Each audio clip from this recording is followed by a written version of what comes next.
Imagine a world where every word you say could spark controversy. In today's polarized climate, with the prevalence of cancel culture, many tread carefully, fearing misunderstanding or ostracism. This is the challenging world Dr. Andrew Hartz navigates. Dr. Hartz, the founder and president of the Open Therapy Institute, is a beacon of hope. Every social issue people are concerned about today can impact their mental health. And OTI is trying to address social political bias and mental health care. Through his work and his institute, he has helped individuals caught in the crossfire of political polarization and cancel culture and the way it intersects the mental health environment. Now, rather than despair, Dr. Hartz offers a path to reconciliation. His innovative, compassionate approach bridges divides with empathy and ethical rigor.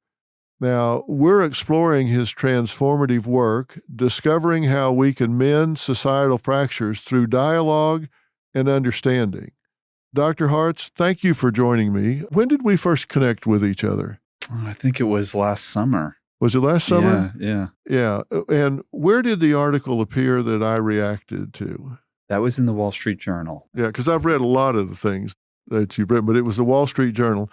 Dr. Hartz wrote an article talking about bias in the therapy room and how it was impacting some patients who couldn't find a therapeutic milieu to get into. And because some therapists were just turning a deaf ear and letting bias creep in. And it was a great article. And I'm going to put a link to it on drphil.com and on our podcast site because it was very inspirational. I don't read many articles and seek out the author and write him an email, but I did on this occasion, and you were gracious enough to respond, and we started a dialogue back and forth, and here we are today. So it's led to finally getting to meet in person and talk about it. I really admire what you're doing. In your own words, what's your objective in the work that you're doing? Well, the Open Therapy Institute focuses on political bias in mental health care. Just every way that bias comes into the field in research, in training, and in the therapy room. Over the past 10 years or so, we've seen the field get a lot more politicized and there's a lot more bias coming in. And so we're trying to counter that by addressing issues that are overlooked and not properly addressed.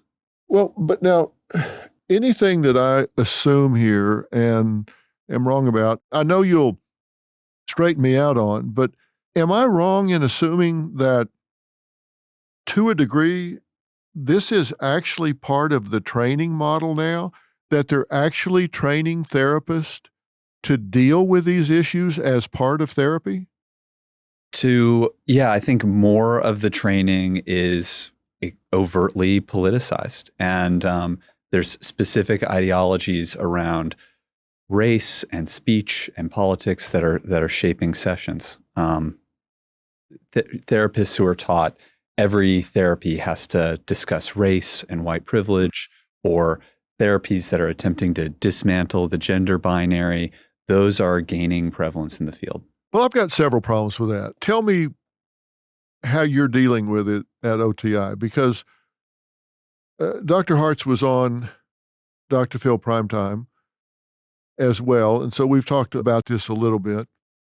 But there is an 85%, and y'all can fact check me on this, because there are different studies that show different numbers, but suffice it to say, there's an overwhelming majority of those in the mental health field that identify themselves identity politics-wise as liberal. Yes. One study says 85%, 10.5 to 1 ratio. On college campuses, if you look at professors, it's 11 to 1 liberal to conservative professors at major universities across the United States. And Yes.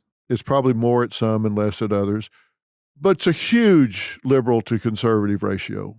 Yeah, in psychology, it's 17 to 1.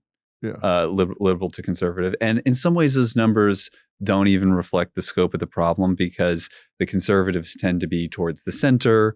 They tend to be liberal on social issues. They tend to self-censor. They tend to be older. So in terms of what actually gets taught and researched, it's even more left-leaning than the statistics indicate. Okay. So it is safe to say that it's 17, 20, whatever to Right. 1 liberal to conservative. Yes. So if the training model is saying we need to be looking to deal with race, gender, some of the social justice identified issues, there's a good chance that the orientation is going to be coming from the left. And if they're going to be dealing with that, there's a good chance that they're going to be left liberal agendas as opposed to conservative science-based agendas. That's right. I mean, I think conservative therapists can be biased too. You can be biased in either direction. But because of the split in the field, if they were both biased at equal rates, it's going to be coming from the left a lot more than from the right. Yeah. I think at the end of the show we did, I said everybody has bias one way or the other. Right. If you're looking at a cornfield, you like corn, you don't like corn, people have preferences for things, and bias is just another way to say it. I can't think of many things that people don't approach with some expectancy set that this is going to be good, bad, pleasant, unpleasant, easy, hard, whatever. We very seldom come as a blank slate. Fair? Fair. Okay. And if we've got a rounding out 20 to 1 liberal to conservative educators, their product of what they turn out are going to have been exposed to liberal agendas. So you're going to have people that are more inclined to say there aren't two sexes, that it's okay to have a focus on equality of outcome rather than equality of opportunity. What I'm questioning here is, how is that client-centered or patient-centered? Some people call them clients, some people call them patients, whatever. Right. How is that client-centered rather than bringing your values, your beliefs into the session and contaminating the exchange and actually introducing toxicity into the situation? Well, I think it does. I mean, if there are certain therapeutic approaches that have this explicit political bent, and I think they do damage care. It's interesting that the people developing those interventions don't seem interested in studying their effectiveness. When we do see people looking at how this impacts patients, it seems to be overwhelmingly negative. But a lot of the stuff that's being taught isn't even researched. It's just not evidence-based stuff.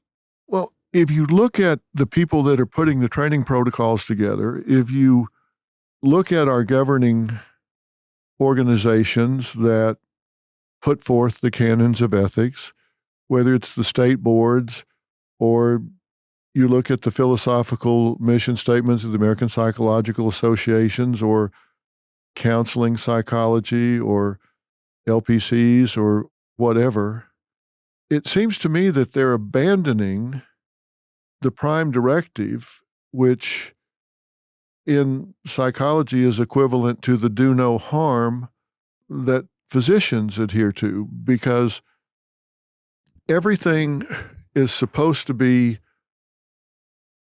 that we approach the therapeutic relationship as a fiduciary, where you always put the patient's best interest ahead of your own. Right. Is that not fundamental to the relationship? I think it should be. It should be. And I think that that's one of the risks of these activist-oriented models, that they threaten that.